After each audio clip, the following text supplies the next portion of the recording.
Oh, Dave, guess what? What? I was just notified on YouTube that we're live. No way. Yeah. I'm waiting for this Instagram one to go live. I'm actually excited about this. Yeah, so if you guys are paying attention, we Here we go. are we are now capable of going live and sharing the screen on Instagram so we can our Instagram feed to actually go live. I'm going to invite Dave Picardi on screen now. So what you can do on Instagram, it's a new update. If you guys haven't seen it yet, you can go live on your Instagram feed up where you like activate your stories.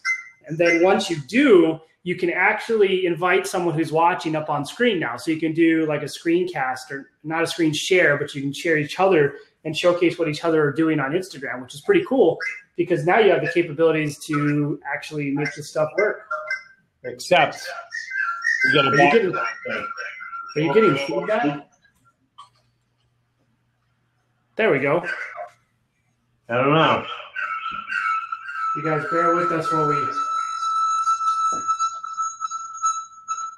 So we didn't anticipate the feedback, but we'll fix that eventually. It doesn't allow you to mute it. Yeah, so if you're going live and you're trying to do other things, you're obviously not going to be able to do it because you can't mute the thing. And it just keeps playing even though it's on silent. But that's what we do here at Out of the Cave. We like to test things and work with things and screw them up first so that way everybody else can use it when we figure out the best way to make it happen. That's right. You guys are actually seeing it live, how we're testing something. Yeah.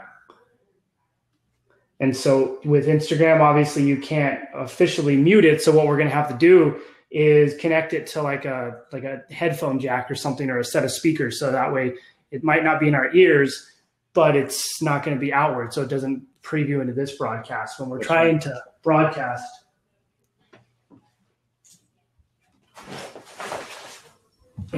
So this is going to be a good episode. We actually had a pretty good conversation today about the idea that a lot of people start something and then they stop, but they're not consistent with what they're doing and they don't have the capabilities to be consistent just because it's hard to be consistent when you're doing things by yourself or when you don't have an actual plan of action established. So what we wanted to do was talk about what you can do to make sure that you're always consistent in your strategies and everything that you're doing. Yeah, you just nailed it. It really came down to the plan of action because we're not all good at everything. And so in our businesses, there's a lot to do. And because we're all business owners, everybody's smart enough, right, to sit down and figure it out. And, they sit with us and we teach them all the stuff they need to do.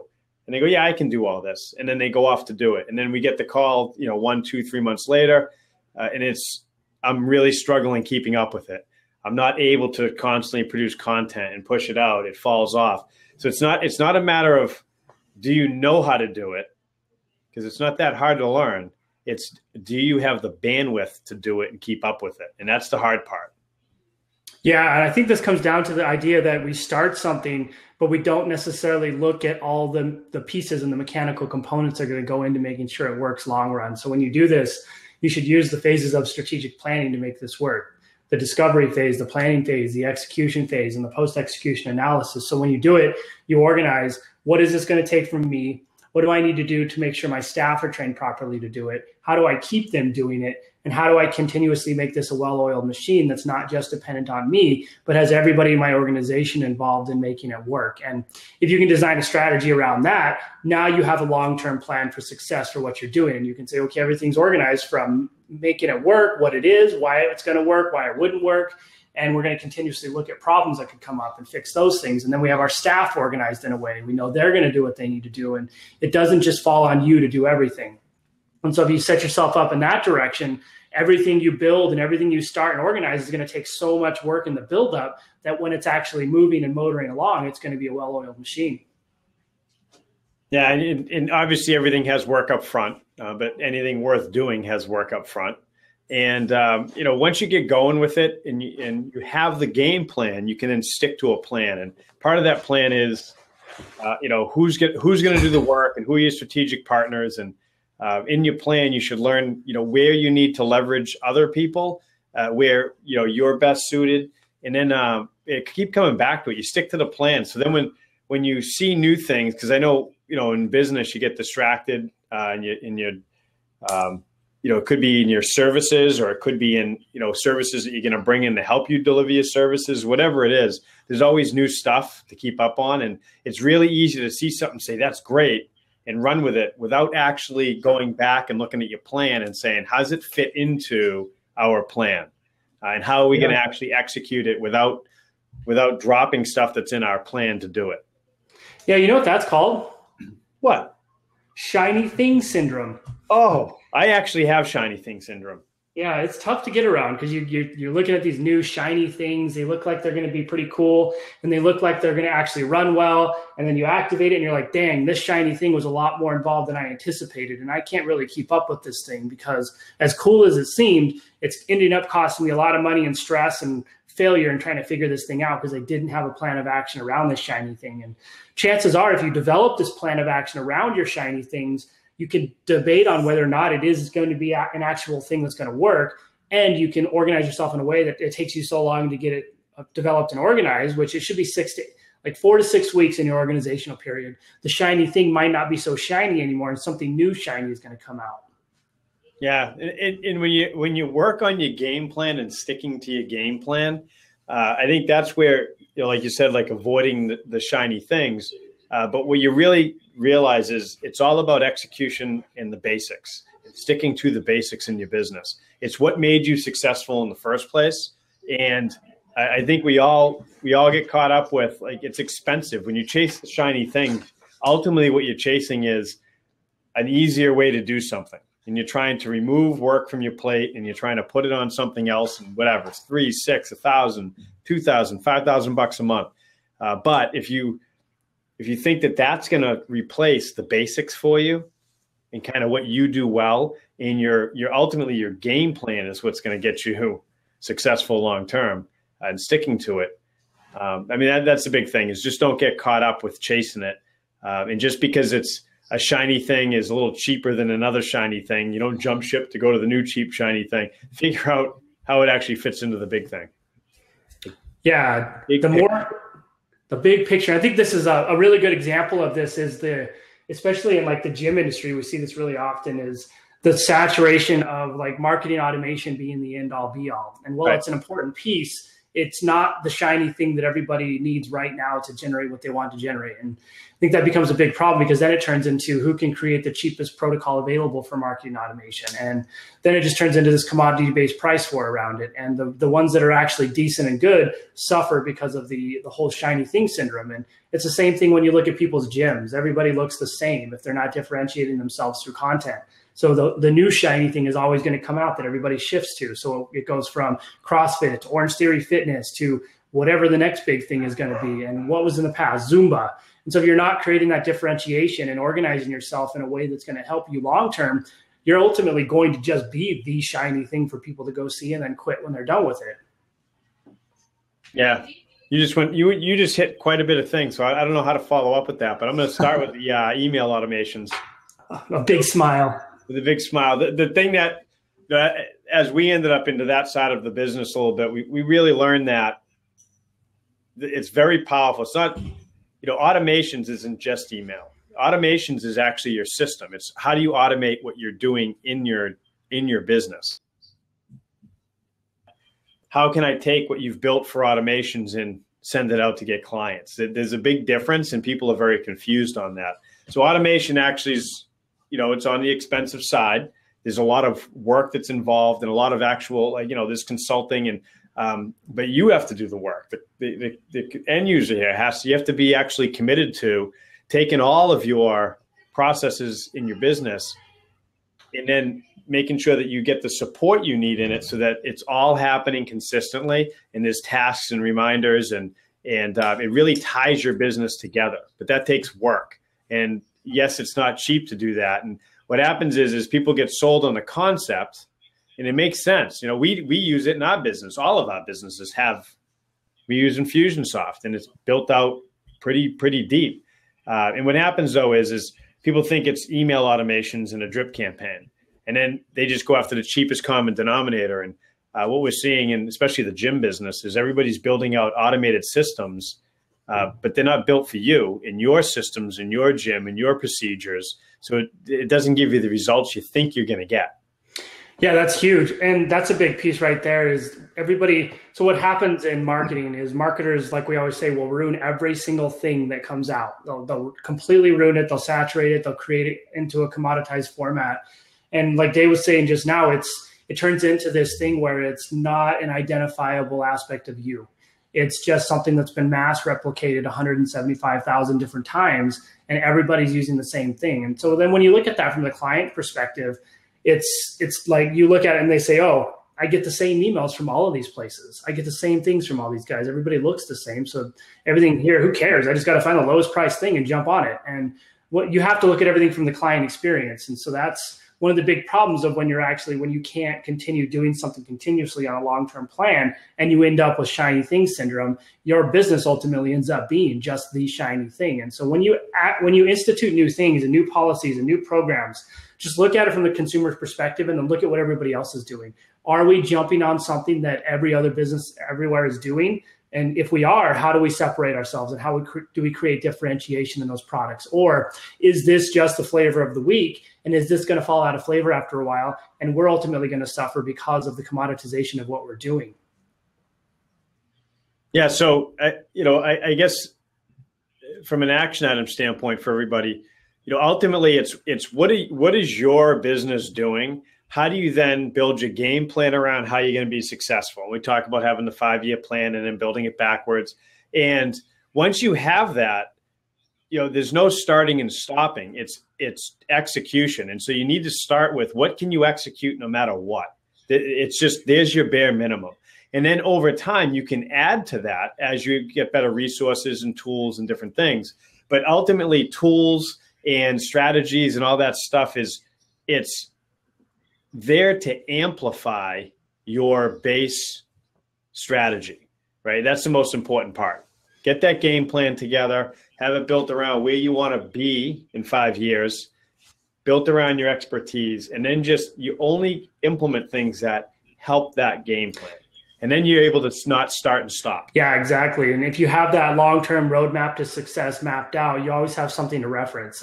Is this new thing going to feed into that? Is it something we need to continue going in that direction? Or is it just something we think is really cool? And you need to get away from the I think this is cooler, this is the flavor of the week aspect, and more of, does this keep us on the path that we designated ourselves to be on? And then as you're looking at that path long-term, you're always reanalyzing that, reorganizing that. Are we still on this path? Is this where we still want to go? Is this still the direction we need to be headed? And so you're not just looking at things that are happening out there. You're always continuously analyzing and reanalyzing what's happening in your business and if the direction you're going is the right direction for you over time. Yeah, I had something that we had. I did it for years. A strategy. I think the last few years, we've probably broken from the protocol quite a bit. But we used to have this rule in place where if we did any major decisions, had lots of meetings built around it, and it was all. I want to see everything has pros. So it's pros, cons, and then it was bringing in. I'd bring in clients and I'd bring in my mentors, and would discuss it multiple times. And then it'd be, okay, is this direction the direction we want to go? And if it was, minimum was a 6-month commitment. So before we implemented it, it had to be, no matter what, 6-month commitment, because you have to give something time to actually work as well. You can't just put it in, it's not quite working, pull it out, right? That's like, NFL type stuff with head coaches, right? Yeah. Like 1 year at a time, pull them. They didn't win. They didn't win. So, right, and I think Belichick was yanked from a team a little bit too early. Thank God, the Patriots got him. You had to throw the Patriots in there.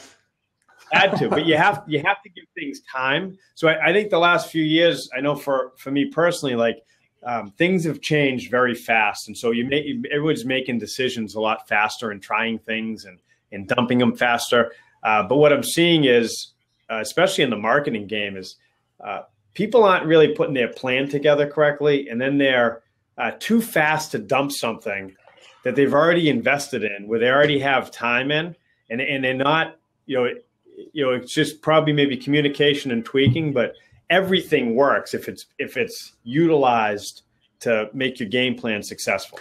Yeah, that's true. Everything's going to make sense if it goes into your long-term plan. And you have to, like you're saying, if you don't give it time, you're always going to be bouncing from one thing to another, and you're never going to actually figure out what's going to work for you and what makes sense. So you need to make sure that you're on a long-term plan. And so when we talk to people and they say, well, I need like 30 leads tomorrow, or, well, I'll give this a couple of months and then I'll jump off. Those are things that aren't putting you in the right mindset. And we just did a podcast and we were talking about how a lot of people say, oh, well, you're too much in the long-term mindset. And you can never be too much in the long-term mindset, because that's ultimately where your business is going to be headed in the long run.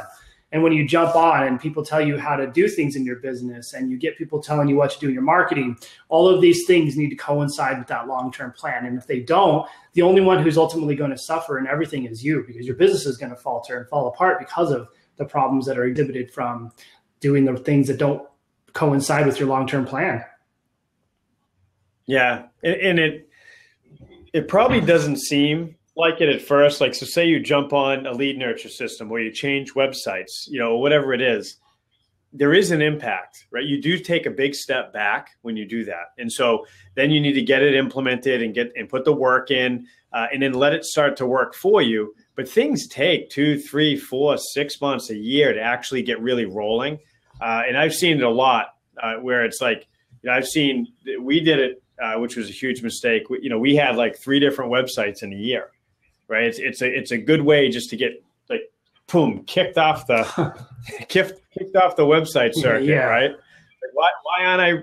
My search engine results have dropped. This isn't working. Leads aren't coming in, and it's just because it's not as simple as get a new, nicer looking website up. And even if your website's not as good looking, you're probably better off taking what you have and improving it than just jumping around real quick. Yeah, people always say, well, what can I do? It's like SEO is a long-term game. People think it's an overnight thing, but really, what can I do? Right. We'll produce continuous daily content that answers the questions people are searching for on Google. Make sure you have a domain that coincides with, if you're local, your city, and make sure if you're not local, it coincides with what you do or your brand name, and people recognize your brand. And when they search, those specific questions are asked. That's why like an FAQ section is huge. You can take a bunch of different questions, put that on there, and those will pop up right on Google when people ask questions. And there's so many different options for those long-term strategies. And that takes looking at it like, can I write blogs every day? Nobody can do that in the small business realm usually. Okay, so who can I outsource to do that that's going to write in my own voice?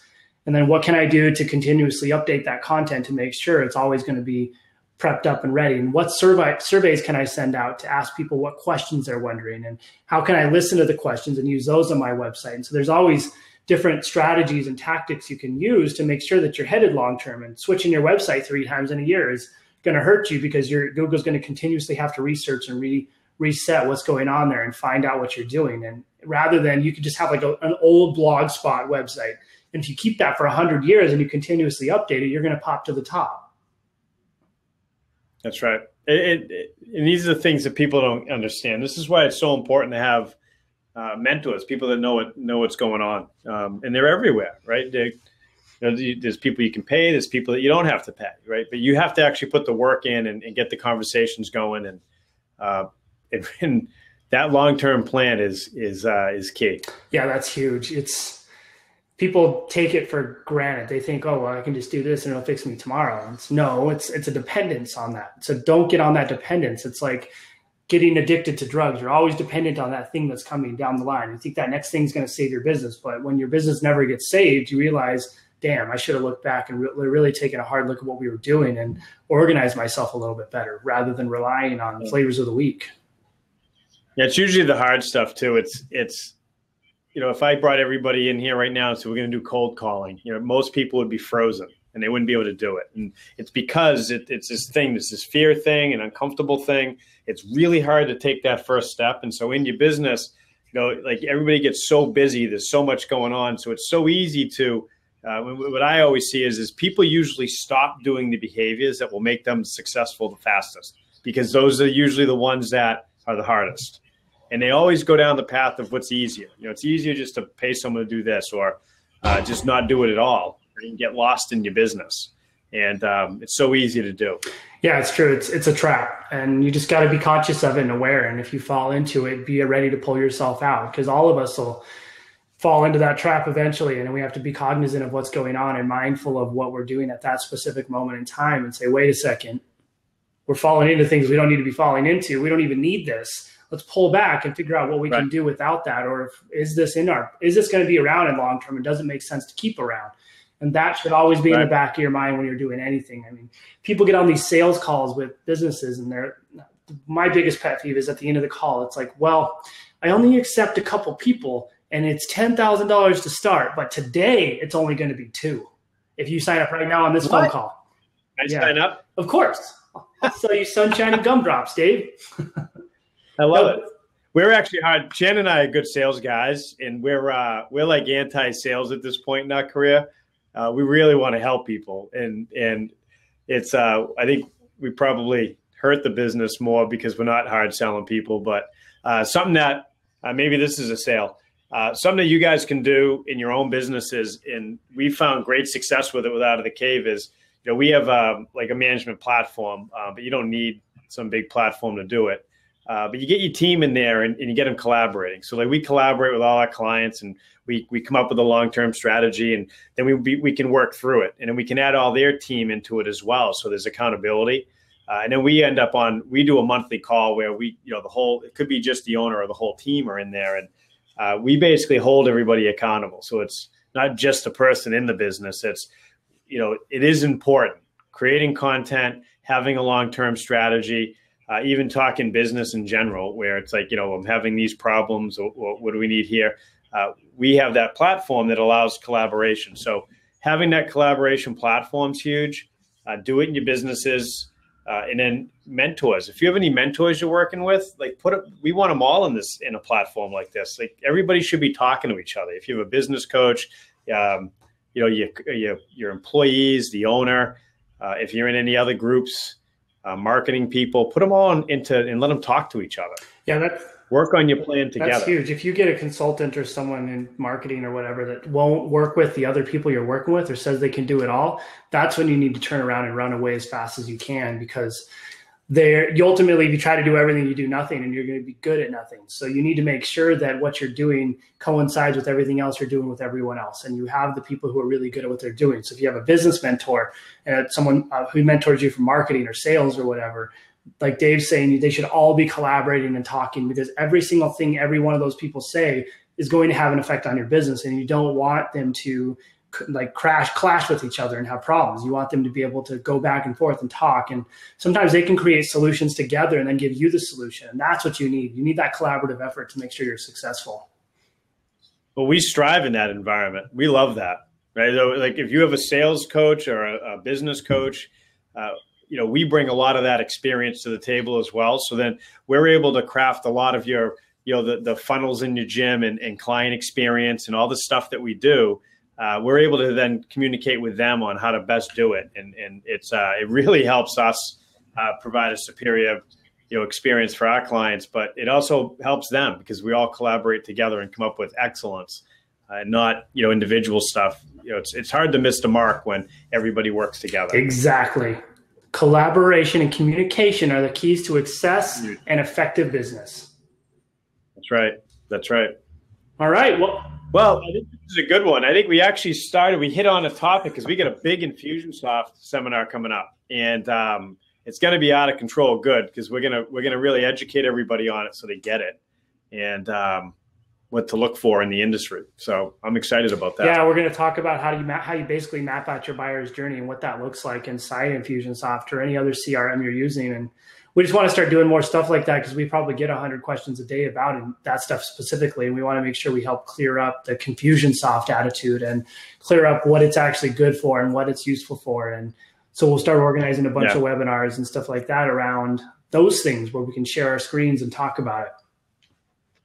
Yeah, and we're seeing, especially like we started in the gym market happening a lot, and everybody's coming out with automations and cheaper versions and all that stuff, and it's just not what the consumer thinks it is. And so we really want to help people understand that. Yeah, that's one of our biggest pet peeves, is trying to sell something super cheap and then label it as an end-all be-all. Right. If we see it, we'll talk about it, and then we'll show you what you should actually be looking for and what you should be working on. And that's what we do. We are the white knights of the industry. We don't care what anybody else does. If it's legit, we love it. We'll work together. If it's going to scam people, we'll crush it. That's right. Someday I'm going to do an interview with you, Chan, and I'm going to talk about what you did in college with the blog and everything, because I think it's beautiful. Oh, yeah. Let me interview on it, because it's Chan's been the White Knight for a long time. It's true. Right? It started off in college. So that's right. So good stuff, Chan. All right. Good times. Maybe tomorrow we'll come back, but it's Q&A Friday, so we'll definitely be back because we love Q&A Fridays. That's right. Favorite. Yep. 2 things. If you have questions, as always, send them to us, hello@ootcmedia.com, and then make sure you go and you register for our Infusionsoft webinar. I'll put all this stuff in the comments in the show notes so you guys can find it. If you don't want to do anything, that's cool too. Maybe pop on iTunes and give us a review. There's 5 stars. You just click on the 5th one. And then you comment on the bottom. Greatest thing in the history of the world. Probably the best podcast since individually wrapped cheese slices. OMG, I can't believe I didn't see this sooner. You have to try this out. Something like that. Exactly like that. Exactly. And then I want you to make a video while you do it. That's right. All right, guys. All right, see you tomorrow. See ya.